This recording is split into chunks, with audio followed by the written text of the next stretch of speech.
Hey, beautiful souls watching Ever Revenge. Welcome back to the channel where betrayal twists into the sweetest redemption. If you're new here, hit that subscribe button and join our growing family.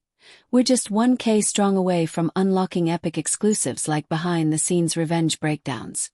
And stick around for the full ride on this one. It's a heart-trencher that'll leave you reaching for tissues. Let's dive in. The rain-slick streets of Seattle gleamed under the sodium lamps as I pulled into our driveway that fateful October evening. Elena's laughter echoed from the open garage door, a melody I'd fallen for 12 years ago at a rainy campus poetry slam. She was reading aloud, her voice like velvet over gravel, from a dog-eared Neruda collection we'd bought on our honeymoon in Tuscany. I paused, key in the ignition, my chest swelling with that old fierce love. She was my anchor, fiery curls framing hazel eyes that saw straight through my architect's blueprints to the scared boy beneath. My brother Marcus was there too, of course. 5 years my junior. He'd always been the charmer, the one who borrowed my clothes and my dreams without asking. Just crashing for a bit, he'd said 3 months earlier, after his latest startup imploded. I'd welcomed him with open arms, turning our spare room into his sanctuary. Little did I know it was becoming theirs. I found them entwined on the living room rug, the fire crackling like accusations. Elena's blouse half unbuttoned, Marcus's hand tracing the curve of her neck, the same neck I'd kissed under starlit Italian skies. The book lay forgotten, pages splayed like a broken wing. Time fractured. My shout shattered the air, raw and guttural, pulling them apart in a tangle of apologies and lies. It just happened, Elena sobbed, her eyes pleading for the forgiveness I couldn't summon. Marcus stammered, "Bro, I swear." But I was already gone, the door slamming like a guillotine. The months blurred into a haze of bourbon and blueprints for revenge. I sold the house quietly, funneling the proceeds into a shell company. Elena, adrift in our shared grief over the miscarriage we'd never fully mourned, had sought solace in Marcus's easy smiles. He, ever the opportunist, had preyed on her vulnerability. But I wouldn't destroy them, not with fists or fury. No, my blueprint was subtler, a masterpiece of exposure and epiphany. I staged it meticulously. Anonymous letters to Elena's gallery, revealing Marcus's embezzlement from her savings, funds meant for their fresh start.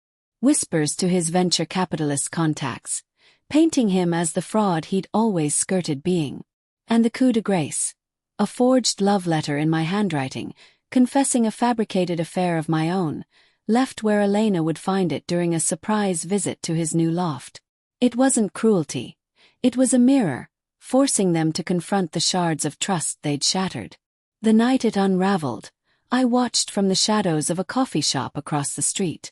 Elena burst into Marcus's loft, the letter clutched like a venomous snake.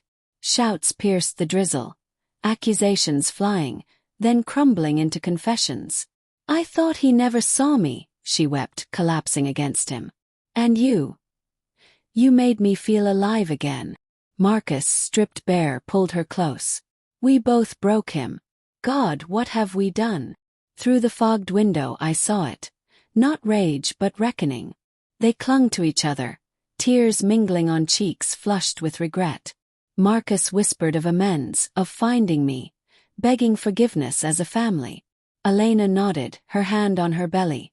News she hadn't shared, a fragile secret blooming from their mistake.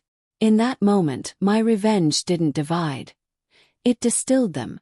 The betrayal had been a storm, but this was the quiet after, where love, battered and bruised, roots deeper. I slipped away before they spotted me, the rain washing my own tears into the gutter. Forgiveness isn't a switch flipped. It's a slow rebuild.